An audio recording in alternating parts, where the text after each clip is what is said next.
હિન્દુ નવ વર્ષ પર મીન રાશિમાં 5 ગ્રહોનો મહાદુર્લભ સંયોગ. આ રાશિના ઘરોમાં થશે ધનનો વિસ્ફોટ. હિન્દુ ધર્મ વિક્રમ સંવત 2082ના રાજા અને મંત્રી બંને સૂર્યગ્રહ છે. નવા વર્ષની શરૂઆતમાં જ તે મીન રાશિમાં રહેશે. આ ઉપરાંત ચંદ્ર, શનિ, બુધ અને રાહુ પણ મીન રાશિમાં રહેશે. આનાથી બુદ્ધાદિત્ય યોગ, અમૃત સિદ્ધિ યોગ અને સર્વાત સિદ્ધિ યોગ જેવા ઘણા શુભ યોગોનું સંયોગ બનશે. ચાલો જાણી લઈએ કઈ રાશિના લોકો માટે આ સંયોગો તેમનું ભાગ્ય ચમકાવી નાખશે. વૃષભ રાશિ. હિન્દુ નવ વર્ષ વૃષભ રાશિના લોકો માટે ભારે આર્થિક લાભ લાવશે. અણધાર્યો નાણાકીય લાભ થશે.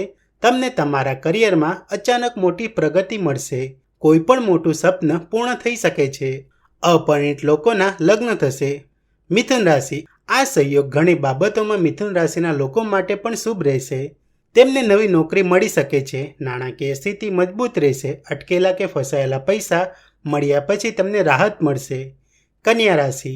હિન્દુ નવ વર્ષ કન્યા રાશિના લોકો માટે ઘણા સારા સમાચાર આપી શકે છે. તમને પૈસા કમાવાની નવી તકો મળશે. તમે બચત કરવામાં સફળ થશો. રોકાણ માટે સમય સારો છે. મકર રાશિ. હિન્દુ નવ વર્ષ મકર રાશિના લોકોને ઘણા ફાયદા આપશે.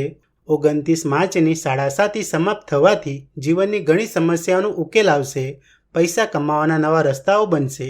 તમને તમારા કરિયરમાં પ્રગતિ મળશે. આ નવું વર્ષ વેપારીઓ માટે સારું માનવામાં આવી રહ્યું છે.